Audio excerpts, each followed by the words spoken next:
Hello friends, welcome back to my channel. I hope आप सभी को यह वीडियो बहुत ही अच्छा लगेगा। आज मैं रामनवमी के ऊपर एवं नवरात्र के ऊपर कुछ बातें आप लोगों के साथ शेयर करूंगी। तो रामनवमी एवं नवरात्र यह दोनों एक साथ चैत्र मास के महीने में मनाया जाता है, जो कि चैत्र मास के शुक्ल पक्ष में होने वाला यह त्यौहार बहुत ही पावन और उत्तम माना जाता है।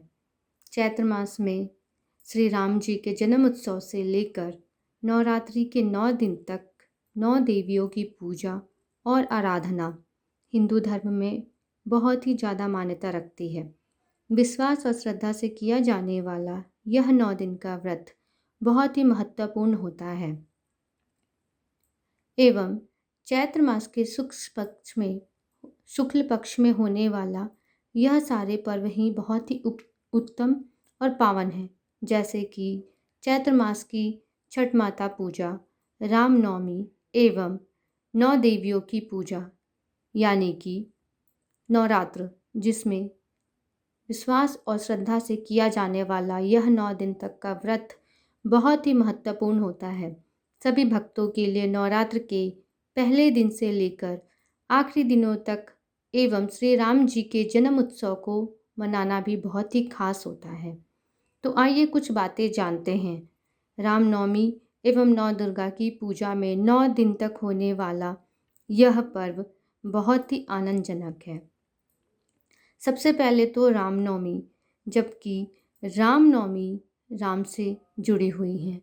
इसमें राम जी के जन्म से लेकर उनके 9 दिनों तक ये चलने वाला यह जो प्रक्रिया होती है, उत्सव मनाया जाता है अयोध्या में।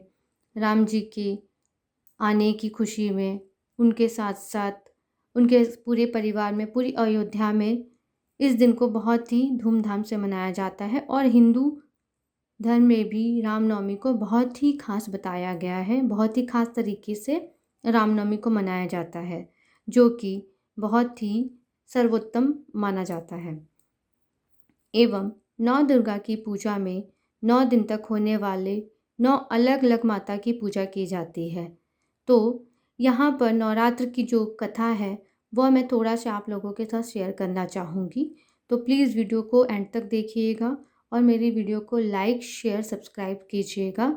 और अब मैं बात करती हूँ नवरात्र की कथा से।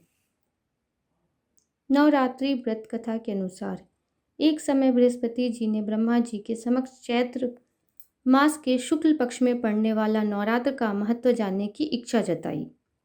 इन्होंने कहा, इस व्रत का क्या फल है, इसे किस प्रकार किया जाता है, सबसे पहले इस व्रत को किसने किया, आइए यह थोड़ा विस्तार से जानें। बृहस्पति जी के प्रश्नों का जवाब देते हुए ब्रह्मा जी ने कहा, हे बृहस्पति, प्राणियों के हित की इच्छा से तुमने बहुत अच्छा प्रश्न किया है। जो इंसान मनोरथ पूर्ण करने वाली माँ दुर्गा, महादेव, सूर्य और नारायण का ध्यान करता है वे धन्य है। यह नवरात्र व्रत संपूर्ण कामनाओं को पूर्ण करने वाला है। इस व्रत को करने से पुत्र, सुख, धन, विद्या और सुख मिलता है। इस व्रत को करने से रोग दूर हो जाता है, घर में समृद्धि की वृद्धि होती है। जो बांझ माना जाता है कि हिंदू धर्म में या किसी में भी, जैसे कि जिनके घर में पुत्र नहीं होता है तो उन्हें पुत्र की प्राप्ति होती है एवं समस्त पापों से छुटकारा मिल जाता है। जो मनुष्य इस नवरात्र व्रत को नहीं करता है वह अनेक दुखों को भोगता है। यदि व्रत करने वाला मनुष्य सारे दिन का उपवास ना कर सके तो एक समय भोजन करे और 10वें दिन बांधों सहित नवरात्र व्रत की कथा का श्रवण करे।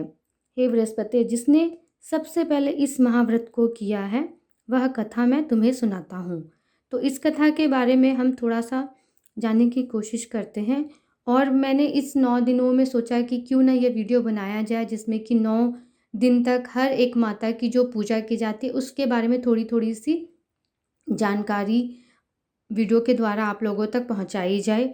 और इसके साथ साथ जो वीडियो बनाने का पर्पज़ है कि यह 9 दिन तक लंबा चलता है नवरात्र, और इसमें ख़ास तौर से माता की पूजा की जाती है, रामनवमी मनाई जाती है, छठ माता की पूजा की जाती है, उसके साथ-साथ रमज़ान भी मनाया जाता है।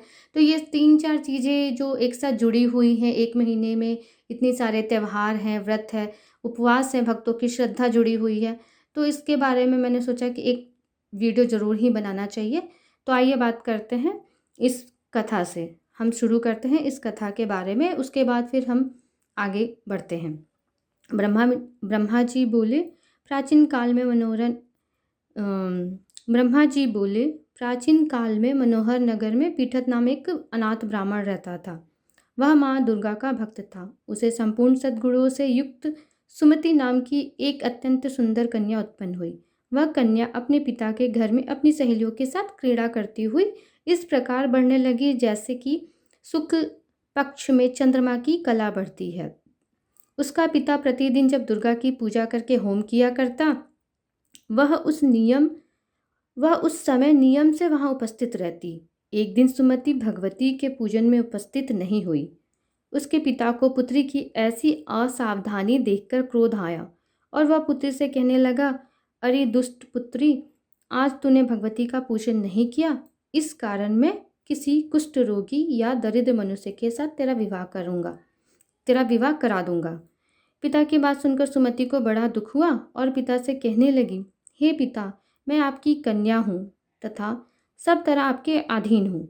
जैसी आपकी इच्छा हो वैसा ही करो, चाहे राजा से, चाहे कुष्ठी से, चाहे दरिद्र से, जिसके साथ चाहो मेरा विवाह करा देना। वही होगा जो मेरे भाग्य में लिखा है, क्योंकि कर्म करना मनुष्य के अधीन है पर फल देना ईश्वर के अधीन है।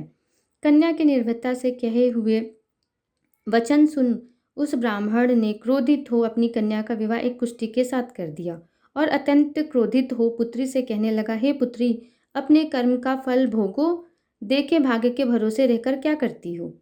पिता के ऐसे कटु वचन को सुन सुमति मन में विचार करने लगी, ओह, मेरा बड़ा दुर्भाग्य है जिससे मुझे ऐसा पति मिला। इस तरह अपने दुख का विचार करती हुई वह कन्या अपने पति के साथ वन में चली गई और डरावने कुशायुक्त उस निर्जन वन में उन्होंने वह रात बड़े कष्ट से व्यतीत की। उस गरीब बालिका की ऐसी दशा देख देवी भगवती ने पूर्व पुनः के प्रभाव से प्रकट हो सुमति से कहा। उस गरीब बालिका की ऐसी दशा देख भगवती ने पूर्व पुण्य के मतलब पहले के उसके अच्छे कर्म के प्रभाव से देवी माँ प्रकट हो गई और कहा कि हे सुमति, हे दीन ब्राह्मणी, मैं तुझसे प्रसन्न हूँ, तुम जो चाहो वो वरदान मांग सकती हो। भगवती दुर्गा का यह वचन सुन ब्राह्मणी ने कहा, आप कौन हैं और मुझसे आपको क्या चाहिए। ब्राह्मणी का ऐसा वचन सुनकर देवी ने कहा कि मैं आदिशक्ति भगवती हूँ और मैं ही ब्रह्मा विद्या व सरस्वती हूँ। प्रसन्न होने पर मैं प्राणियों का दुख दूर कर देती हूँ, उनको सुख प्रदान करती हूँ। हे ब्राह्मणी, मैं तुझ पर तेरे पूर्व जन्म के पुण्य के प्रभाव से प्रसन्न हुई हूँ। तुम्हारे पूर्व जन्म का वृत्तांत सुनाती हूँ, सुनो। तू पूर्व जन्म में निषाद की स्त्री थी और अति पतिव्रता थी। एक दिन तेरे पति निषाद ने चोरी की। चोरी करने के कारण तुम दोनों को सिपाहियों ने पकड़ लिया और जेल खाने में कैद कर लिया। उन लोगों ने तुझको और तेरे पति को भोजन भी नहीं दिया। इस प्रकार नवरात्र के दिनों में तुमने तो कुछ नहीं खाया और ना ही जल पिया। इस प्रकार 9 दिनों तक नवरात्र का व्रत हो गया। हे ब्राह्मणी, उन दिनों में जो व्रत हुआ, इस व्रत के प्रभाव से प्रसन्न होकर मैं तुझे मनवांछित वर देती हूँ। तुम्हारी जो इच्छा हो सो मांगो। इस प्रकार दुर्गा के वचन सुन ब्राह्मणी बोली, अगर आप मुझ पर प्रसन्न हो तो हे दुर्गे, मैं आपको प्रणाम करती हूँ। कृपा करके मेरे पति का कोढ़ यानी कुष्ठ रोग को मिटा दो। देवी ने कहा, उन दिनों तुमने जो व्रत किया था उस व्रत का एक दिन का पुण्य पति का जो कष्ट है वो दूर करने के लिए अर्पित करो। उस पुण्य के प्रभाव से तेरा पति ठीक हो जाएगा। इस प्रकार देवी के वचन सुन वह ब्राह्मणी प्रसन्न हुई और पति को निरोग करने की इच्छा से जब उसने ठीक है और ऐसा वचन कहा, तब उसके पति का शरीर भगवती दुर्गा की कृपा से कुष्ठ रोग से वह मुक्ति मिल गया उसे। और ब्राह्मणी पति को देवी को स्तुति करने लगी, हे दुर्गे, आप दुर्गति को दूर करने वाली, तीनों लोकों का संताप हरने वाली, समस्त दुखों को दूर करने वाली, रोगी मनुष्यों को निरोग करने वाली, प्रसन्न हो मनोवांछित वर देने वाली और दुष्टों का नाश करने वाली जगत की माता, हे अम्बे, मुझ निरपराध अबला को मेरे पति। उस ब्राह्मणी की ऐसी स्तुति सुन देवी बहुत प्रसन्न हुई और ब्राह्मणी से कहा, हे ब्राह्मणी, तेरे उदालय नामक अति बुद्धिमान, धनवान, कीर्तिवान पुत्र शीघ्र उत्पन्न होगा। ऐसा वर देकर देवी ने ब्राह्मणी से फिर कहा कि और जो कुछ तेरी इच्छा हो वह मांग ले। सुमति ने कहा कि हे भगवती दुर्गे, अगर आप मुझ पर प्रसन्न हो तो कृपा कर मुझे नवरात्र व्रत का विधि का विस्तार से वर्णन करें। तो ऐसे करके माँ ने उसे सारे व्रत के विधि बताए, जिसमें कि नवरात्र विधि में आता है चैत्र मास के शुक्ल पक्ष की प्रतिपदा से लेकर 9 दिन तक व्रत करें। यदि दिन भर का व्रत ना कर सके तो एक समय भोजन कर लें और शुभ मुहूर्त में घट स्थापना करें और वाटिका बनाकर उसको प्रतिदिन जल से सींचें। महाकाली, महालक्ष्मी और महासरस्वती की मूर्तियां स्थापित कर उनकी विधि सहित पूजा करें। बिजौरा के फल से अर्घ्य देने से रूप की प्राप्ति होती है, जायफल से अर्घ्य देने पर कीर्ति, दाख से कार्य की सिद्धि होती है, आंवले से सुख की प्राप्ति और केले से अर्घ्य देने से आभूषणों की प्राप्ति होती है। इस प्रकार पुष्पों व फलों से अर्घ्य देकर व्रत समाप्त होने पर 9वें दिन विधि विधान हवन करें। खांड, घी, गेहूँ, शहद, जौ, तिल, बेल, नारियल, दाख और कदम जैसे विभिन्न सामग्रियों से हवन करें। इस प्रकार ऐसा करने से माँ भगवती अत्यंत प्रसन्न होती है। आंवले से कीर्ति की और केले से पुत्र की, कमल से राज सम्मान की और दाखों से संपदा की प्राप्ति होती है। इस प्रकार सारा विधि विधान से माँ ने उसे नियम बताया और तब सुमति ने कहा कि हाँ माँ, मैं ये व्रत करूँगी। ब्रह्मा जी बोले, बृहस्पति जी से इस प्रकार ब्राह्मणी के नवरात्रि व्रत की विधि बताकर देवी अंतर्धान हो गई। अंत में जो मनुष्य या स्त्री इस व्रत को भक्तिपूर्वक करता है वह इस लोक में सुख प्राप्त कर अंत में मोक्ष को प्राप्ति करता है। ब्रह्मा जी बृहस्पति जी से कहते हैं कि यह दुर्लभ व्रत का महामत्य है जो मैंने तुम्हें बताया। ऐसे सुन बृहस्पति जी आनंद से प्रफुल्लित हो गए और कहने लगे कि हे ब्रह्मांड, आपने मुझ पर अति कृपा की जो मुझे इस व्रत का महत्व सुनाया। ब्रह्मा जी बोले कि हे बृहस्पति, हे देवी भगवती, संपूर्ण लोकों का पालन करने वाली इस महादेवी के प्रभाव को कौन जान सकता है। बोलो देवी भगवती की जय, बोलो माता रानी की जय। और यहाँ पर 9 रूप जो हैं वो तो आप सभी भी जानते हैं, फिर भी मैं एक बार आप लोगों के साथ थोड़ा सा शेयर करना चाहूँगी कि 9 दिन तक कौन कौन से देवियों की पूजा की जाती है, तो उसके बारे में थोड़ा सा मैं आप लोगों को बताना चाहूँगी। तो यहाँ पर 9 दुर्गा जो भगवती हैं उनके 9 नाम हैं, जो कि पहले दिन से लेकर आखिरी दिन तक कौन कौन सी देवियों की पूजा की जाती है तकरीबन यह सभी को पता होता है। लेकिन फिर भी मैं सोचूं इस वीडियो को एंड करने तक मैं एक अच्छा सा एंडिंग दूं, इसलिए मैं इससे आप लोगों तक शेयर कर रही हूँ। सबसे पहले जो भगवती की पूजा की जाती है वह है शैलपुत्री, दूसरी ब्रह्मचारिणी, तीसरी चंद्रघंटा, चौथी कूष्मांडा, 5वीं स्कंद माता, 6ठी कात्यायनी माता, 7वीं कालरात्रि, 8वीं महागौरी और सबसे आखिरी जो होती हैं वह सिद्धिदात्री या नवदुर्गा के नाम से जानी जाती हैं। तो यह नवरात्र में 9 दिनों तक चलने वाला यह व्रत, यह उपवास भक्तों के साथ साथ सभी लोगों के साथ मन से जुड़ा हुआ है और हिंदू धर्म में इसकी मान्यता बहुत ही पावन और उत्तम बताई गई है। जो भी रामनवमी और 9 दिन तक चलने वाला यह नवव्रत बहुत ही श्रद्धा और नियम पूर्वक करता है, उसके अवश्य ही सारे इच्छाएं, सारी विशेष अवश्य पूरी होती हैं और जितनी भी मुश्किलें आती हैं वो कहीं ना कहीं जाकर ज़रूर ख़त्म होती हैं और एक नया रास्ता ज़रूर हमें मिलता है। तो आई होप, मैं विश्वास करूंगी और आशा करूंगी कि आप सभी को मेरी वीडियो ये अच्छी लगी होगी और थोड़ी बहुत जो जानकारी मैंने आप लोगों के साथ शेयर करना सोचा वो मैंने शेयर किया है।